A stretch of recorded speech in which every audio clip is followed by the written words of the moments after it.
Assalamualaikum warahmatullahi wabarakatuh. Okey, saya perkenalkan diri saya Arif.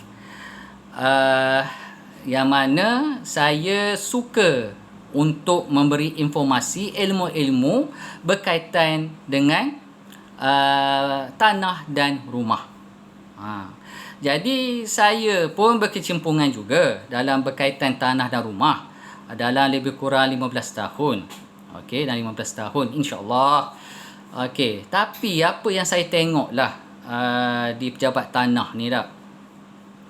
Kebanyakan ramai saudara-saudara tidak tahu untuk menulis borang 14A ni.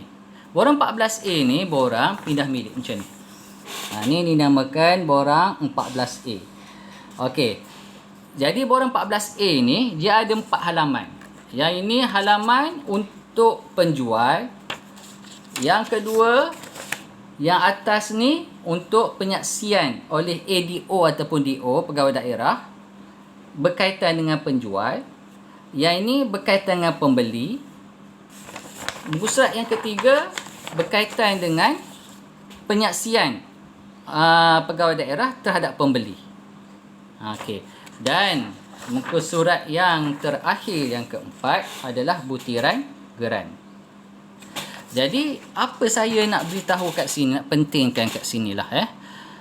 Kalau kita nak pergi pejabat tanah, apa perlu adalah pen. Pen ni ialah pen yang berdakwat hitam dan basah. Berdakwat hitam dan basah. Jangan berwarna biru pun bukan, hijau pun bukan. Lepas tu, jangan pakai pen yang berdakwat kering. Kebanyakan ada yang tersalah. Tulis dengan pen biasa. Tak boleh macam tu tu. Kena ada pen dakwat hitam yang basah. Pen dakwat basah lah. Okey, lepas tu kena ada salinan IC, photostat. Salinan IC photostat ni janganlah terlampau besar fotostatnya. Lepas tu janganlah yang berwarna. Jangan. Yang biasa. Saya ikut saiz dia, standard. Okey. Lepas tu, kalau kita tengoklah masa kita nak isi borang 14A ni lah. Okey, bahagian yang saya ni adalah tuan tanah. Nama tuan tanah berserta dengan IC. Lepas tu, sini warga negara, alamat dia. Lepas tu tulis kat sini ni RM. RM berapa kita jual? Kalau penjual tu jual. RM 40,000, RM 40,000.00.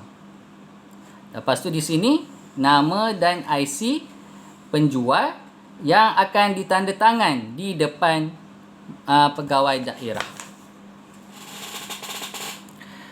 Jadi sekarang ni tiada masalah untuk muka surat pertama.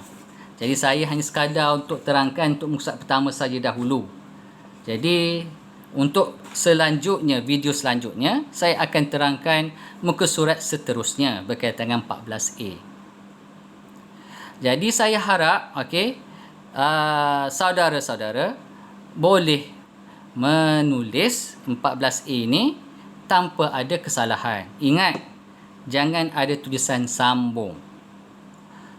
Jadi saya ni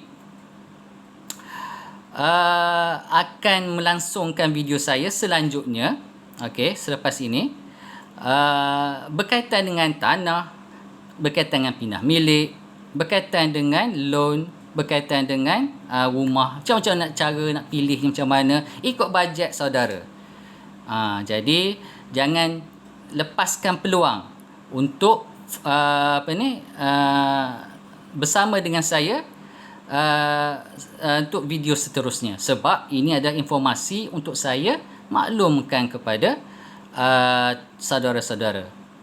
Jadi alang-alang saya bervideo ini, saya nak memberi maklumlah kepada puan, berkaitan nak membuat nak buat rumah lah puan, saudara-saudara boleh merujuk kepada syarikat ZR Bina Resources Sendirian Berhad yang berada di lokasi di Kampung Raja, Besut, Terengganu. Okey, syarikat ni je cover di Terengganu pun boleh dan juga di Kelantan pun boleh. Tak ada masalah. Okey, jadi apa yang saya dengar berita lah. Okey, mereka ni buat promosi buat rumah di Alor Lintang. Promosi buat rumah di Alor Lintang, pakej beli tanah dan rumah. Nak tahu selanjutnya, hubungi apa yang saya bagi ni lah maklumat ni. Hubungi mereka. Okey, bagaimana nak bina rumah? Jangan sekadar angguk-angguk giling-giling. Tok say macam tu. Tak nak. Kita tak nak macam tu. Prinsip kita, kalau saudara-saudara nak tahu lebih lanjut tentang rumah ke, tentang tanah ke, ataupun tentang nak buat grill, nak buatkan atap ke, nak buat sangkar kucing sekalipun, boleh. Jangan risau. Jangan malu-malu, jangan segan lah. Okey, maklum pada mereka, bertanya pada mereka. Tak ada masalah, mereka tak akan kena charge. Free of charge. Kalau nak bertanya. Okey. Jadi sampai di sini sahaja. Jadi video selanjutnya saya akan sambung bahagian pindah milik ini tadi, borang 14A ni lah, untuk nak mengelakkan daripada saudara-saudara tidak melakukan kesilapan dalam 14A. Okey, sekian, terima kasih. Kita berjumpa lagi. Assalamualaikum.